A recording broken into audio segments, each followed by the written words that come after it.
Good afternoon, everyone. We're actually going to have a powerful show today. I'd like to think that every time I'm on, the shows are powerful, but this is exceptionally powerful. And not just powerful, it's frightening. We all know what happened on January 6th when the maggots created a real insurrection to destroy American democracy. Everyone across the country was outraged and should have been outraged. Um, but something just recently happened in Pennsylvania that is just as dramatic as what happened at the US Capitol on January 6th. That was an attempt to subvert American democracy. Well, just a few days ago, Republicans across the state, and sadly, a complicit Democratic governor in tow, succeeded in what the maggot insurrectionists failed at on January 6th in the United States Capitol. Now, you might be saying, Attorney Michael Cord, AKA Michael X, AKA the angriest black man in America. What are you referring to? Well, our guest, District Attorney Larry Krasner, will explain all the gory details in the next 12, 15 minutes. And when I say gory details, I really mean gory details in terms of the attempt to destroy not so much American democracy, but Pennsylvania democracy. And that's no hyperbole, because the last time I checked, democracy is when a majority decides by voting who will have power, whether it's the president or the governor or the mayor or city council or district attorney. Well, despite the fact that Larry Krasner won with overwhelming votes in his first campaign and his second campaign, here comes the Republicans, along with the Democratic governor of the Commonwealth of Pennsylvania, who basically say, to hell with you, Philadelphia voters. We don't care who you vote for. We don't care who's duly elected. And just to show you how frightening this is, I'm in the process of writing a column in the Philadelphia Tribune. And in that column, I start out by writing the following. Now, follow me on this and check this out. Here's what I write. And our producer extraordinaire, Roland, has the website, and that article, this article, will be available probably around 8 or 9 p.m. at phillytrib.com. And anyway, it goes like this. The Republicans in Harrisburg and Democratic Governor Josh Shapiro don't like Philadelphia Mayor Sherelle Parker, so they took away most of her executive branch authority. The Republicans in Harrisburg and Democratic Governor Josh Shapiro don't like Philadelphia City Council President Kenyatta Johnson, so they took away most of his legislative branch authority. The Republicans in Harrisburg and Democratic Governor Josh Shapiro don't like Philadelphia Sheriff Rochelle Blau, so they took away most of her law enforcement authority. And the Republicans in Harrisburg and Democratic Governor Josh Shapiro don't like Philadelphia District Attorney Larry Krasner, so they took away most of his prosecutorial authority. But check this out. I go on to write as follows. The first 3 paragraphs are not true, at least not yet. And I wrote them just to make a salient point. But what's most frightening is that they could soon be true. And that's because the 4th paragraph regarding Krasner is completely true. What do I mean by that? Well, I'm going to talk a little bit about that before Larry Krasner comes on in about 10 minutes. And I'm going to talk more about that after he leaves at around 4:15, 4:20. But just to be clear, the Republicans in Harrisburg and Josh Shapiro did not take any power from Philadelphia Mayor Sherelle Parker, and did not take any power from Philadelphia City Council President Kenyatta Johnson, and did not take away any power from Philadelphia Sheriff Rochelle Bilal. But they could have, because that's exactly what they did to Larry Krasner. So that's what they're trying to do to Larry Krasner. But thanks to people like State Senator Sharif Street and others, the fight has just begun. But if the Republicans and Governor Shapiro ultimately win, that's the slippery slope. Because if you can take away the power of a duly elected, let me be more precise, if right-wing Republicans and a sellout Democratic governor can take away the political authority from a duly elected DA, then they can take away the political authority from a duly elected sheriff. They can take away the authority from a duly elected city council person. And they can take away the authority from a duly elected mayor. When did Harrisburg begin to dictate what we in Philly do? I don't give a damn whether you love Larry Krasner or hate Larry Krasner, but I do know you love democracy.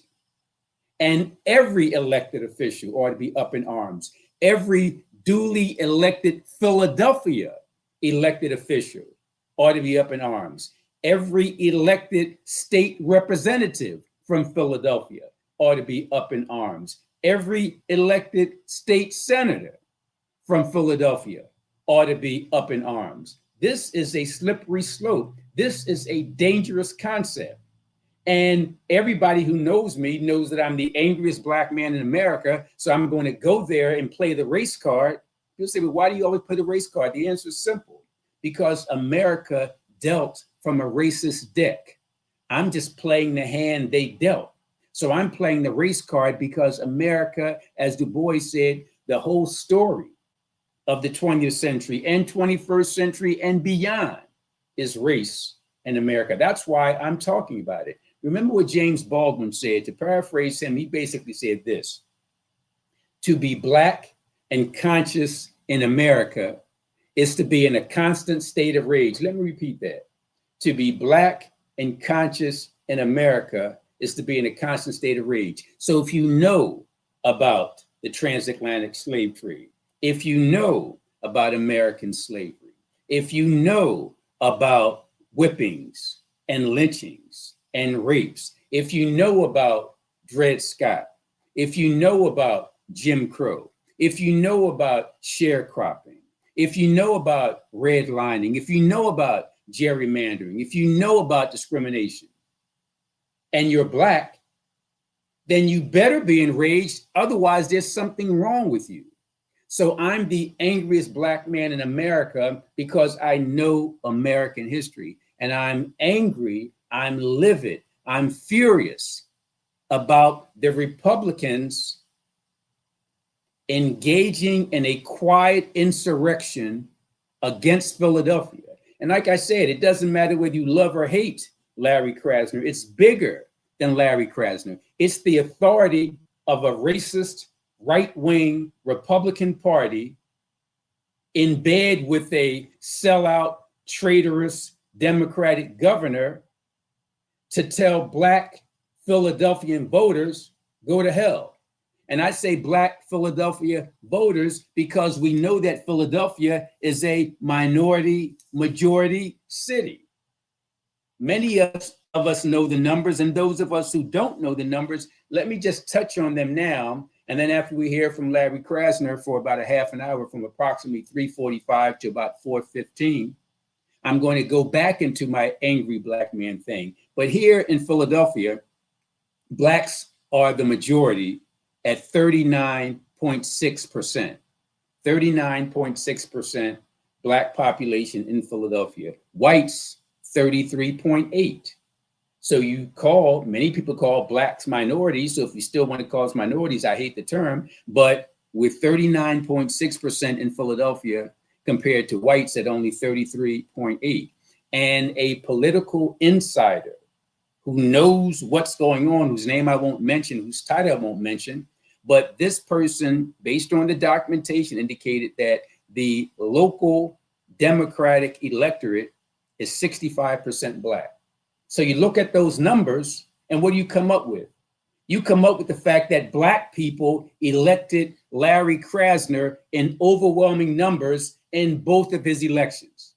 But here comes the white folks in Harrisburg, the right-wing MAGA Republicans, along with traitorous Governor Josh Shapiro, and say, to hell with you Black folks. You voted for Larry Krasner, but we're going to disenfranchise you. We're going to void your vote. There's something that Larry Krasner is going to talk to you about in more detail, Act 40, initially known as Senate Bill 140. Now that it's law signed by the governor, it's Act 40. And essentially, that law says, I don't give a damn what Black people in Philadelphia want in terms of who they vote for. If we don't like who they vote for, we're going to take away their power. And that's essentially what Act 40 does. It basically says that any crimes, alleged crimes committed on SEPTA, but not just on SEPTA vehicles or SEPTA routes, but within a 500-foot radius of any SEPTA route. We know that SEPTA routes are all over the city, from Broad Street, the Broad Street subway, to the L going from east to west, and buses to and fro. So basically what Act 40 does, it says that, DA Larry Krasner, you're the elected DA of the city and county of Philadelphia, but we don't like you, so we're going to take away your authority. And we're going to do it through this backdoor trick with this whole SEPTA nonsense. And then we're going to get a political hack appointed by the Attorney General to take over your job. So again, it's not about Larry Krasner. It's about the right of Black people in Philadelphia to vote for who the hell they want to vote for. And Black people in Philadelphia could have decided they wanted to vote for a more conservative DA. I wouldn't like that, but I would respect that. But that's not what the Republicans in Harrisburg have done. And that's not what, I'm not going to say I thought Josh Shapiro was a progressive, but he had started to do some good things. He fought against what Donald Dump, I don't like to call him by the other name, so I'll call him what he is, a dump. I got to give Josh Shapiro credit. He was one of the leading governors across the country who stood up against Donald Dump. Kudos for that. He also stated that the death penalty has some issues in terms of race and class, and he wouldn't be pushing the death penalty. Okay, kudos to you for that. But Governor Shapiro, you take one step forward with those great things you did, and then 2 steps back. Who are you, Governor Shapiro? Are you the anti-dump, enlightened, elected official? Or are you a political snake who simply finds out which way the wind is blowing and you sail with it? I don't know, but I'm going to tell you what I see with Act 40 that you, Mr. Governor, signed. It ain't looking good. In the next couple of minutes, we're going to have duly elected Philadelphia District Attorney Larry Krasner to talk about Act 40. And if he wants to get into it, he can talk about what local Democrats are doing or not doing to defend the rights of Black voters in Philadelphia, to defend the rights of all voters in Philadelphia. And once again, folks, I want you to sometime after, say, 8 or 9 p.m., go to phillytrib.com, because I write a thorough, if I may say so myself, a thorough article about what's really going on. And in addition to that article, which will be available after 8 p.m. tonight, it's in the Sunday edition of the Philadelphia Tribune. So it'll be online tonight, and it'll be available for purchase, the hard copy, sometime Saturday afternoon. And speaking of Saturday afternoon, as many of you know, I host a show called the Radio Courtroom, which is similar to TV Courtroom, but obviously it's on the radio. That's at WURD 96.1 FM every Saturday from 1 p.m. until 3 p.m. Well, just as District Attorney Larry Krasner will be my guest today here at TV Courtroom, he'll also be my guest tomorrow, Saturday, on WURD 96.1 FM, my radio courtroom. And once again, big shout out to our producer extraordinaire, Roland, who has posted that on the screen so you can see it. So again, check out Larry Krasner in the next few minutes right here, and check out Larry Krasner later tomorrow on my radio courtroom show.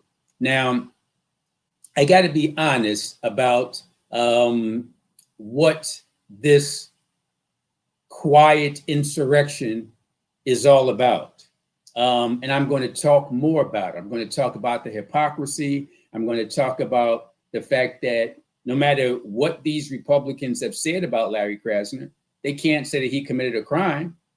But there are 3 Republican district attorneys, one in Somerset County, one in Bradford County, and one in Bedford County, who have been accused of some horrendous crimes.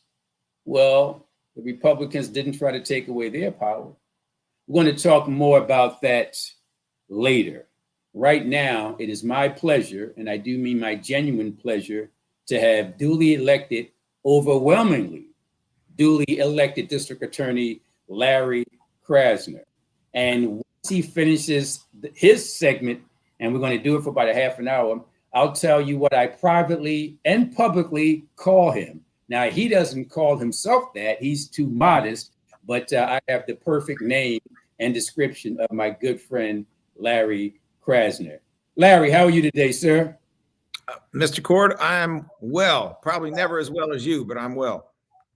Well said. I appreciate that. Let's jump right into it. You were elected twice. You were duly elected twice. You were overwhelmingly elected twice. And from my standpoint, an important segment of that overwhelming support came from the Black community. So I'm outraged, absolutely outraged when I read what I've read about Act 40. But as you know, not everything in the newspaper is true. So I have you here to tell us, what is then Senate Bill 140, now Act 40, all about? And does it truly disenfranchise Philadelphia voters? I'll turn it over to you, Larry. Well, thank you, Mr. Court. So number one, what it's really about is destroying democracy. What it's really about is telling only one city and only one county in Pennsylvania that they don't get to elect their own prosecutor. And that city and county would be Philadelphia, which is, of course, the most urban, the largest, the one where you have the most Democratic votes and the most diverse city and county in the entire Commonwealth of Pennsylvania. What this bill is really about is telling Philadelphia that it is the colony of the state of Pennsylvania, the Commonwealth of Pennsylvania. So why do I say that? I say that because Philadelphians pay taxes. They pay taxes to the state, and they are entitled to their own representation. But what this bill has done is it has said that for most, if not all cases, there will be a special prosecutor, not the district attorney who has been elected twice in Philadelphia, and that special prosecutor is not elected. That special prosecutor is appointed. That special prosecutor is appointed by the attorney general, which of course means that if we have a Republican attorney general, there's only one vote that counts. And if we have a more centrist Democrat, more traditional prosecutor, attorney general, there's only one vote that counts instead of the 155,102 votes that were made for this district attorney, and the 60,000 votes that were made for my opponent. In other words, what they're trying to tell you is your vote does not count and it will not be counted. In my opinion, this bill, which creates a special prosecutor only for Philadelphia, is an attack on democracy. It is an effort to erase the votes of Philadelphians. It falls within a historical context that goes back for centuries of trying to make sure that certain people have no say. I don't think I'm exaggerating at all when I say what this bill is saying is something this country has stood against from the beginning, which is you cannot have taxation without having representation. And that's exactly what certain people are trying to accomplish. I can get into the why and I can get into the specifics, Mr. Cord, but I will be guided by you. I certainly appreciate that. Those who have tuned in, you're listening to the voice of and watching the face of District Attorney Larry Krasner, who is explaining what we need to know. He said he can get into the why, he can get into the specifics. That's exactly what we want him to do. But let me ask you this, Larry.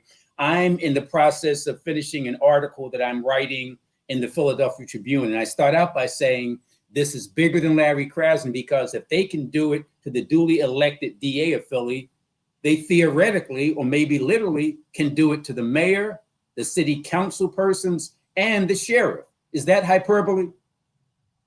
No, not at all. That absolutely is what it means. Once you normalize the notion that elected officials can be removed by people who are not elected, once you normalize the notion that 155,000 votes for a particular elected official don't count because someone who gets appointed can flat out take away their power, once you do that, we are going in the opposite direction from democracy. We are going straight down towards dictatorship.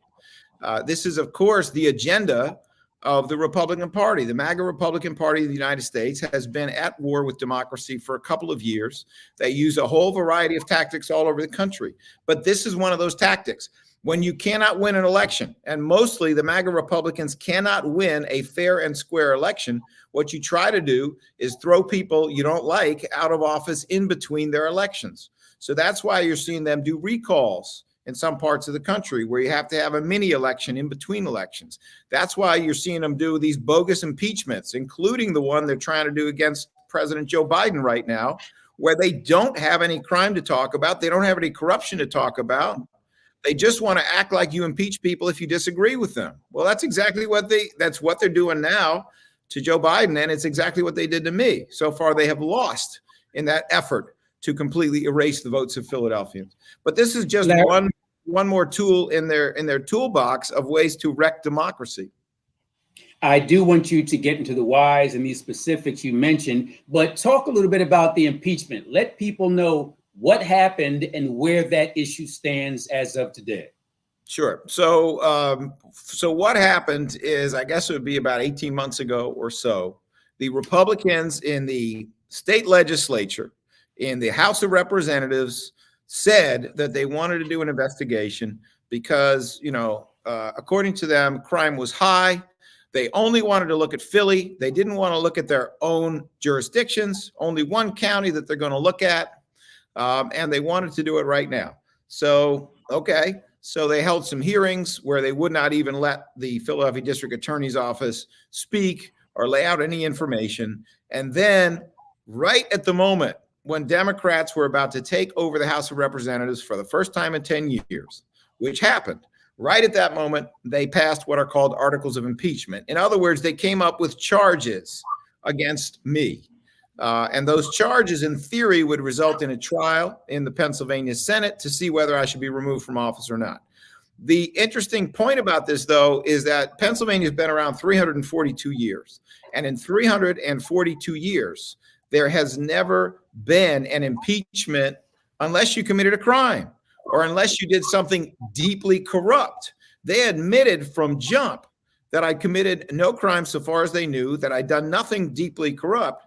Unless I'm mistaken, this is the first impeachment in 342 years for policies and ideas. Well, that is not what impeachment is for. Elections are for people to decide on policies and ideas. Impeachments are not for that. So they did this thing, which we said from the very beginning was completely illegal. And guess what? Turns out we were right. We have an opinion of the Commonwealth Court, which is an appellate court. It's an upper court in Pennsylvania, saying what we said all along. Impeach me for ideas. You can't do that. Impeach me for policies. You can't do that. That's what elections are for. You got no crime because there is no crime. You got no corruption because there is no corruption.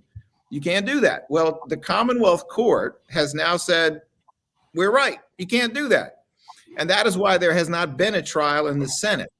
That was appealed. When the Commonwealth Court said we were right, that got appealed to the Pennsylvania Supreme Court, and the Pennsylvania Supreme Court will have the last word. I feel very confident that the Pennsylvania Supreme Court understands that this is such an important decision, that democracy itself is at stake.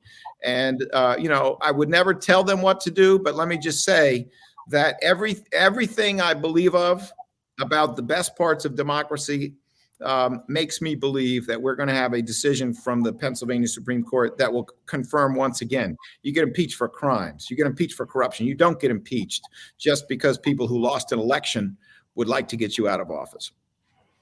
You're listening to duly elected, overwhelmingly so, twice, Philadelphia District Attorney Larry Krasner. One of the things he mentioned and the great points he just made is that not only did he commit no crime, he was never accused of. And that's interesting because check this out. Republican Somerset County DA Jeffrey Lynn Thomas was arrested in 2021 for rape, no impeachment. Republican Bradford County DA Chad Salzman arrested for sexually assaulting 5 former clients, no impeachment.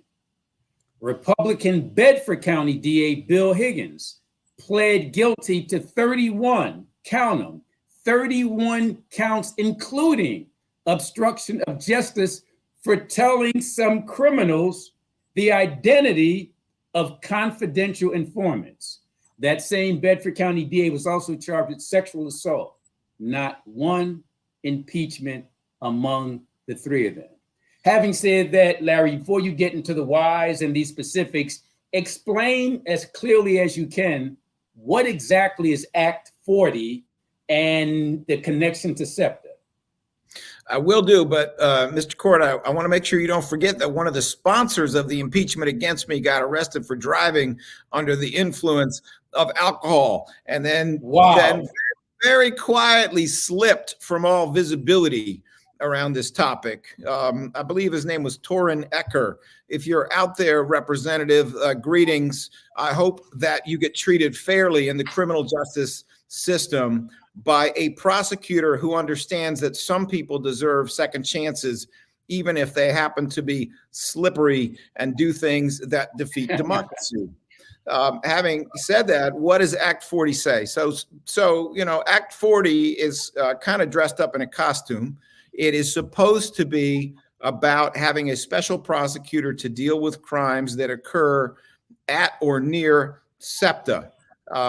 That's the reason I say that's kind of camouflage, is kind of a costume, is that it is such a mess. This law is such a mess that it can be interpreted to cover essentially the entire city of Philadelphia, and to allow this appointed special prosecutor, rather than the elected district attorney, to grab pretty much any and every case they want, and to tell me and to tell the DA's office that we cannot prosecute those cases.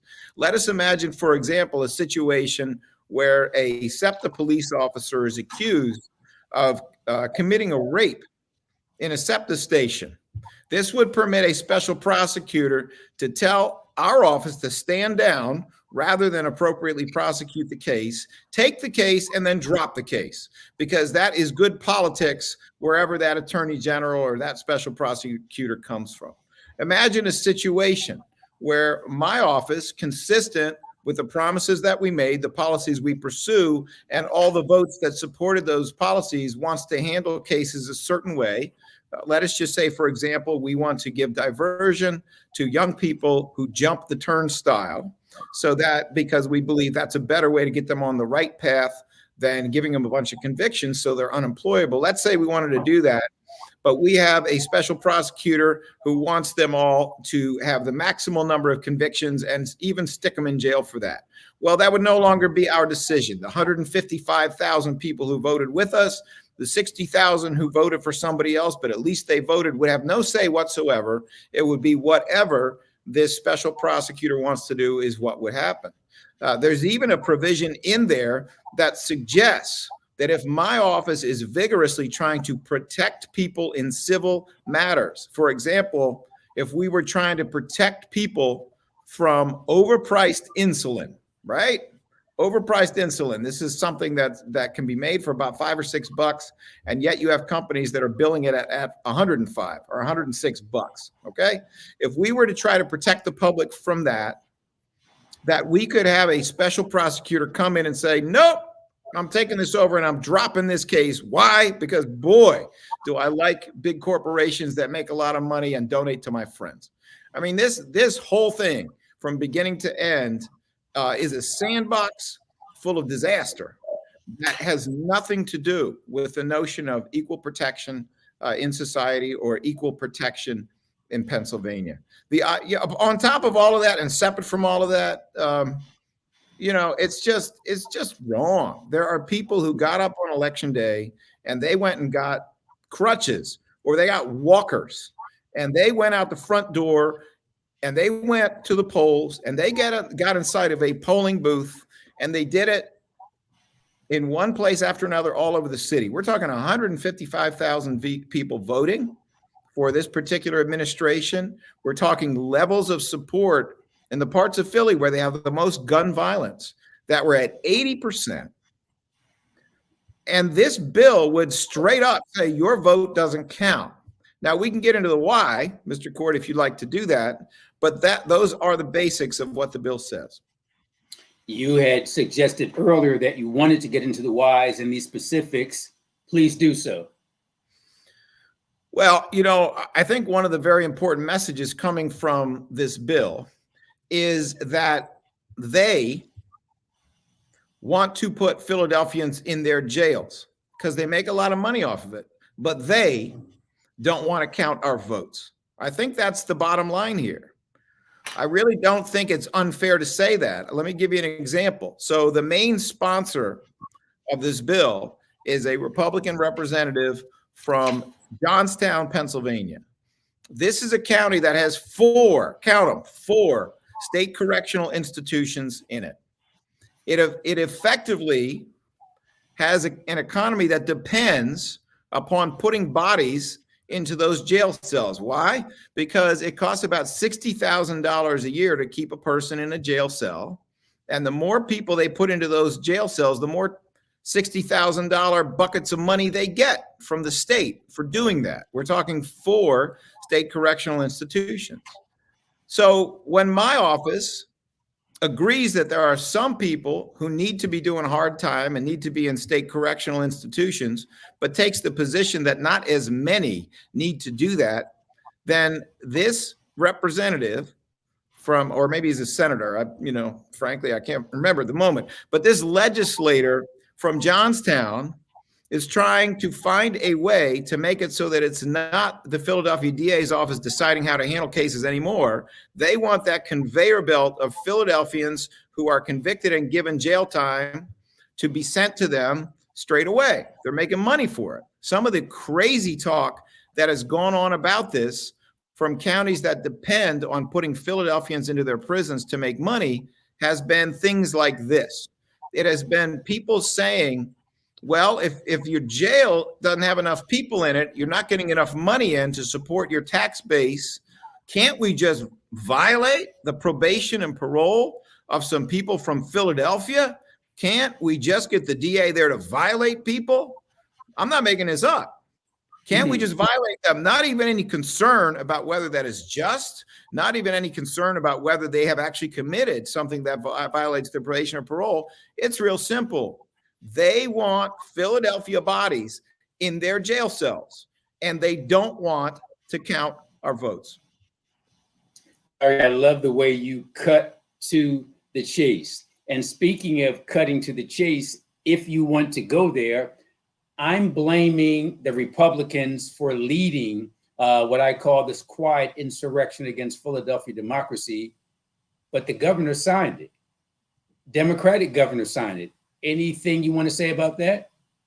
Well, what I will say without getting too much onto the Democrat versus Republican thing is that, there's a very, very long tradition of some elected officials being profiles in courage and some being cowards. If you look, for example, at the young Barack Obama before he was president of the United States, we had just suffered 9/11. We were trying to deal with what to do, and there was a mad rush to start a war.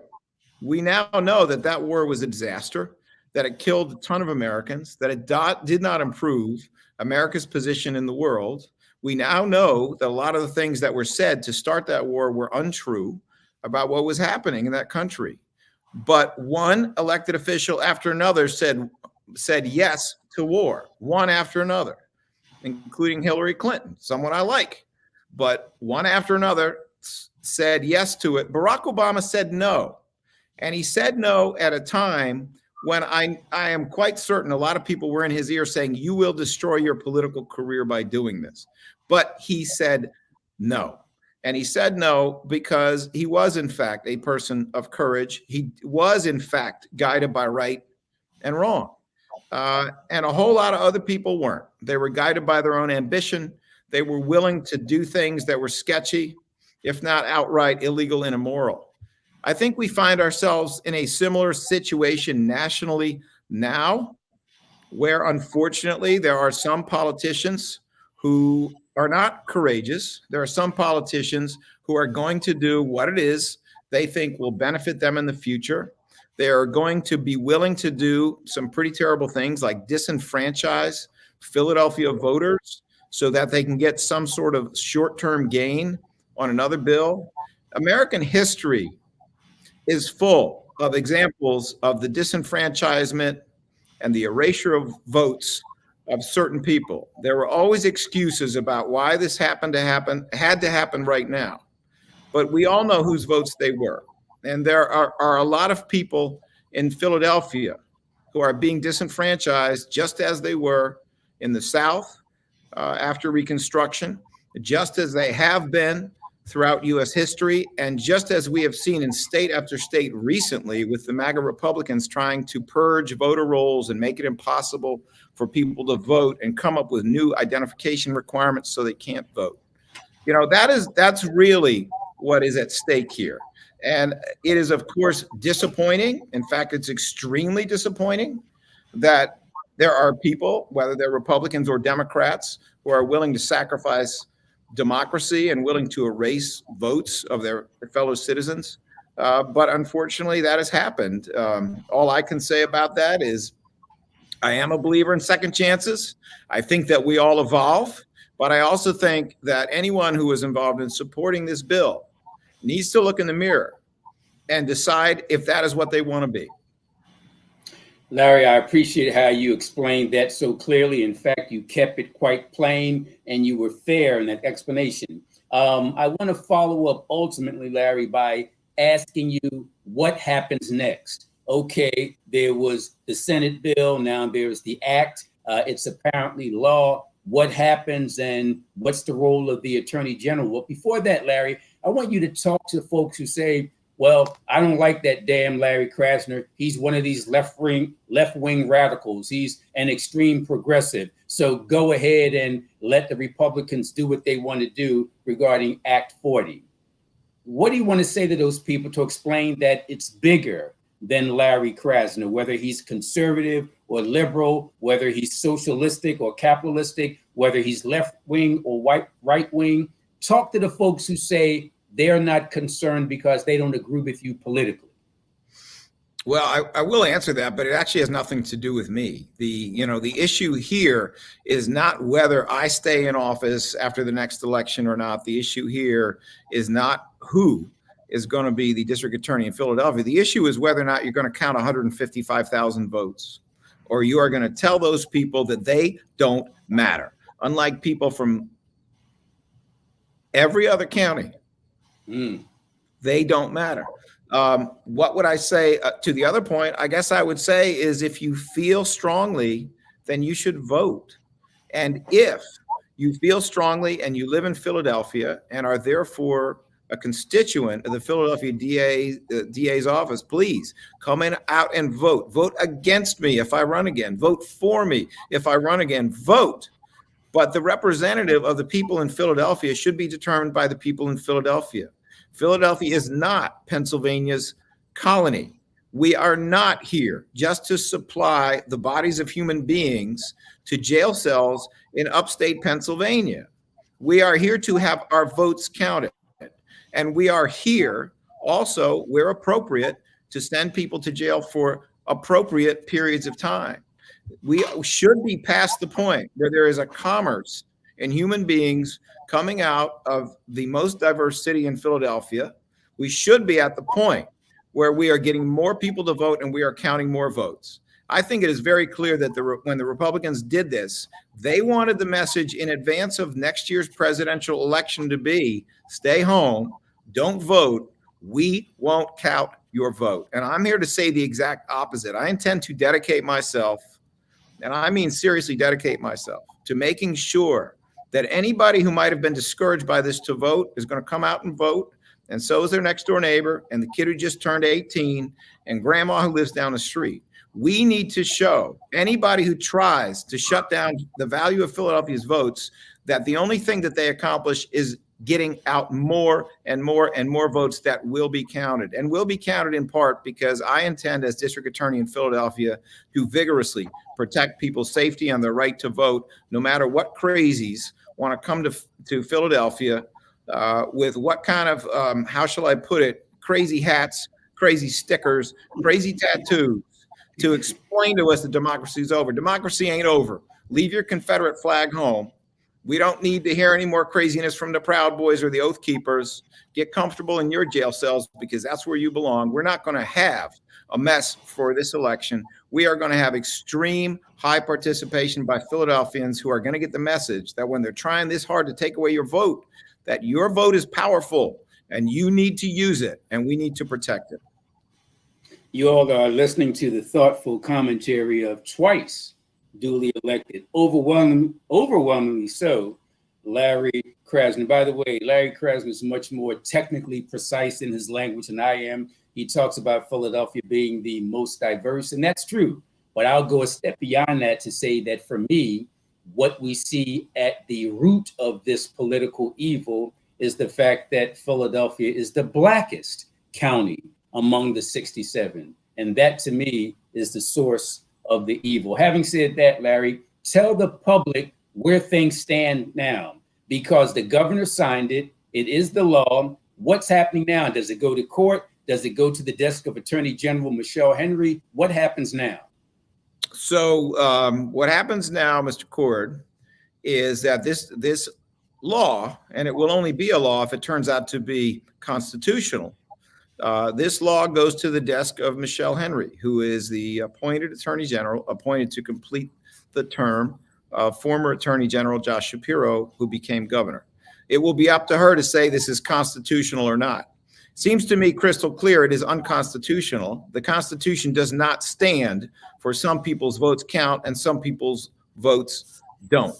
And that's only one of the serious constitutional issues here. So, you know, I would never presume to tell this Attorney General what to do, but it seems to me pretty obvious that this is unconstitutional and consistent with her obligations. This Attorney General should say that.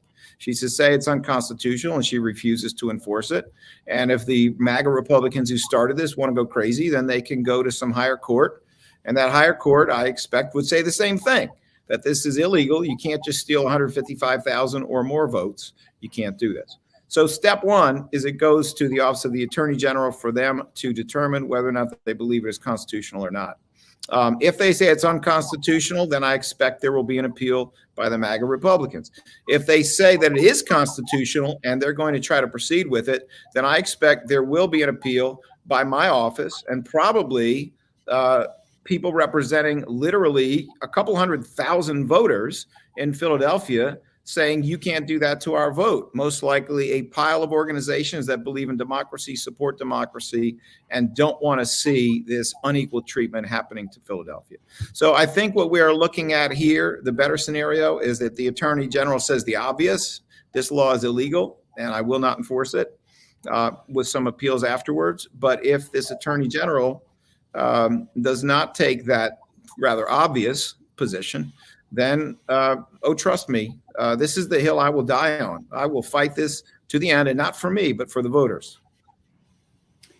Larry, so theoretically, if Attorney General Michelle Henry does the wrong thing, you could theoretically have an appointed Attorney General appointing a special prosecutor. Yep, that's right. In other words, one vote, because that's what an appointment is. It's one vote replaces 155,102 Philadelphia votes, even if you just count the ones who supported us rather than the other ones that were cast for a different candidate.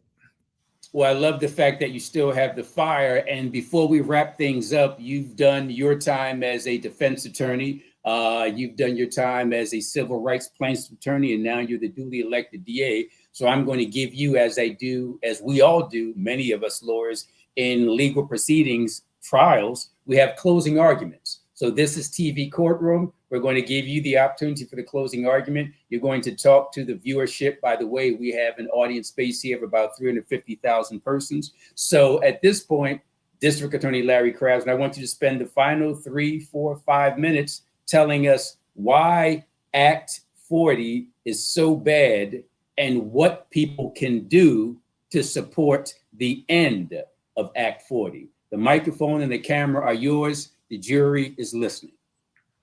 Well, let me just say this. I respect all faiths. I come from a couple of them myself. Perhaps you've seen some people who walk around with a wristband that says WWJD. It's a specific reference. What would J, which stands for Jesus, do? You know, who is, in a sense, a leader of their faith. I think I should print up some new wristbands and give them out to the MAGA Republicans that say WWDD. What would dictator do? This is what a dictator would do. A dictator would say, I don't like those votes in Philadelphia. They're not voting my way. They want something I don't want. Even though I don't live in Philly, even though I'm just one person, even though I'm only doing this so I can profit my local prisons, what would dictator do? Dictator would erase 150,000 votes in the city of Philadelphia. That is really what we're talking about here. It's actually that fundamental. Everything else about SEPTA, everything else about whether you like the way cases are prosecuted here or not, and they are prosecuted, frankly, extremely well, far better than they were when I was a defense attorney going up against this office. That's the reality. But everything else is to the side. We need to have, in a democracy, free, final, and fair elections. We need to have that. What is happening is that the enemies of democracy, especially the MAGA Republicans, have figured out they cannot beat us in elections. Let me remind everybody, we were elected on ideas in 2017.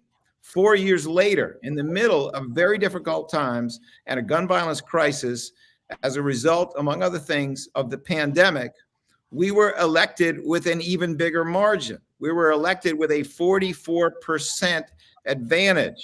We were elected in the primary with 2 out of 3 votes. We were elected in the general election with 72% of the votes, and we had our highest level of support in the areas most affected by gun violence. That says something. It says that what we did during those first 4 years was we kept our promises and we did exactly what Philadelphians had asked us to do. It is not up to Johnstown, one legislator in Johnstown, to tell Philadelphia what to do or what they can do. It is not up to people who care so little about other human beings that they view them as a commodity, a source of profit, by sticking them into their jail cells. It's not up to them. If Johnstown wants to make money off of locking up people, then lock up people from Johnstown.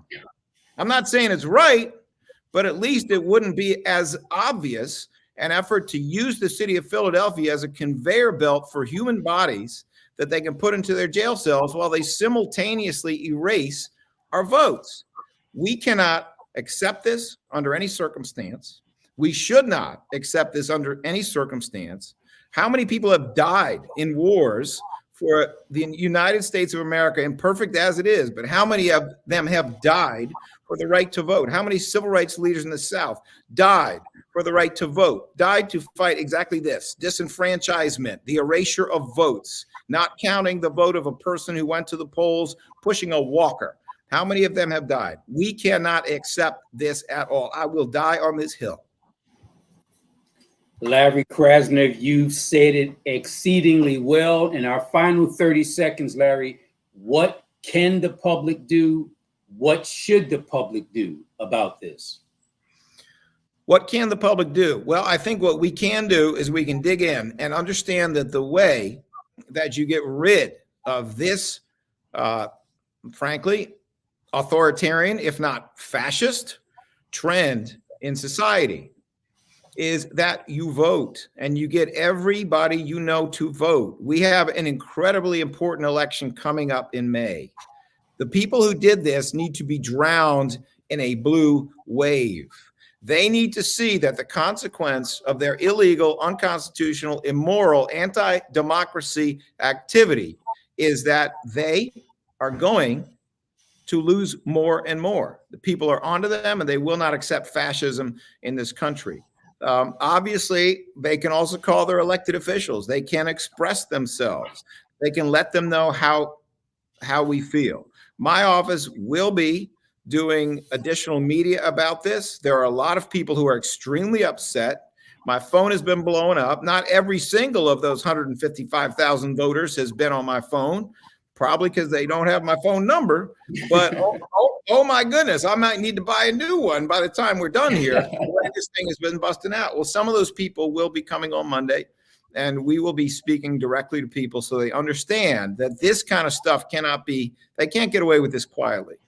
People need to know, and people need to dig in. Any politician who has supported democracy should benefit from that. Any politician who has caved and opposed democracy should be accountable for that. I mean, that's just how it is. Hopefully, our Attorney General, will be aware that people came out and people said what they had to say about how they want their vote counted. This can actually become a positive thing. I know that this is an unconstitutional and illegal law. I know that. But it will only be a positive thing if people understand that a knife has been stuck in the back of the city of Philadelphia. It has been stuck there by people who want to essentially run an economy off of Philadelphians being in their jails. And they want Philadelphians because Philadelphians are different than the people who live in their jurisdiction. We have to push against this as hard as we can. We all need to fight it. And I am there 100%. I will die on this hill to make sure these votes are counted. And folks, you heard Larry talk about how the public needs to know and the public needs to dig in. If you want to know even more, if you want to dig in even further, check out my article in this Sunday's Tribune, which includes some powerful quotes from District Attorney Larry Krasner. That article will be available online tonight after about 8 p.m. at phillytrib.com, or you can buy the Sunday edition beginning tomorrow afternoon. In addition, speaking of tomorrow afternoon, Larry Krasner will be my guest on the radio Courtroom show today, TV Courtroom tonight, and tomorrow, Philadelphia Tribune, and tomorrow, the radio Courtroom show, WURD 96.1 FM. Folks, we've run out of time. We really thank Larry Krasner for taking time out of his busy schedule, not only to enlighten folks about Act 40, but to be the vanguard to defend democracy against those who would subvert it. District Attorney Larry Krasner, thank you very much, sir. Have a wonderful weekend. Thank you, Mr. Court. Always a pleasure. All right, folks, in our final couple of minutes, let me just say this. You got to rewind this. You got to play this back. You got to hear again what Larry Krasner talked about. He was sounding a clarion call to let you know that this thing is serious. Forget about whether he's a progressive or not. Forget about whether he's a leftist or not. Forget about whether he's a liberal or not. Forget about any political ideology. It's bigger than that. It's bigger than him. It's about democracy. Do we want some folks out in the boondocks who've never met a Black person one-on-one in their entire lives to determine who Black people in Philadelphia elect. Larry Krasner didn't get into the race thing, but I certainly will. I call Larry Krasner the blackest white guy I know. And that's a compliment because he does the right thing for those who are less fortunate politically. And that's black folks. He came in as a DA to say, yeah, I'm going to throw the criminals in jail, regardless of their race, but I'm not going to slander an entire community in the process. I'm not going to say that just because there's a bunch of young black guys committing crimes, that all black folks in Philly are criminals. And I'm not going to unleash the police on the black community. And I respect Larry Krasner. That's why in 2017, I called him, when I endorsed him publicly, the blackest white guy I know. That's why in 2020, when I endorsed him, I called him the blackest white guy I know. He does the right thing. You not only judge people by who supports them, but you judge them by who oppose them. The FOP strongly opposed Larry Krasner, the same FOP that supported Donald Dump. By the way, Donald Dump supported by the FOP, and guess what? Also supported by David Duke, the former head of the KKK. Those are the people that despise Larry Krasner. But as I pointed out, Philadelphia is a minority majority city. The black population here is 39.6%. The white population is less at 33.8%. And based on what some confidential political insiders enlightened me about, that the local Democratic electorate is 65% black, which means the white folks out in the boondocks who've never met a black person in their lives one-on-one, those white folks in the boondocks who many of them have never even been to Philadelphia, they're going to determine who our DA is going to be. As I said at the outset of this program, what if they don't like Mayor Sherelle Parker? Can they get rid of her? What if they don't like City Council President Kenyatta Johnson? Do they get rid of him? What if they don't like Philadelphia Sheriff Rochelle Bilal? Do they get rid of her? It's a slippery slope. And we all must make sure that we protect democracy for ourselves and for our children. Tune in tomorrow to Radio Courtroom to hear more from Larry Krasner. Check out my article in the Philadelphia Tribune. And also, reach out to your local state reps. Reach out to your local state senators. I'm not going to blast anybody, but the only elected official that I've seen stand up, stand with Larry Krasner to stand against disenfranchisement of the black community was Senator Sharif Street. He's doing the right thing. He's on the front line. He shouldn't be by himself in supporting Larry Krasner. So in my radio show tomorrow, I'm going to name names and ask people, elected officials, to be more like the great Senator Sharif Street. Folks, we run out of time. Thank you for tuning in. Have a wonderful weekend, and please be safe. I'm going to end today's show like I end every show. It goes like this. Think black. I'm out.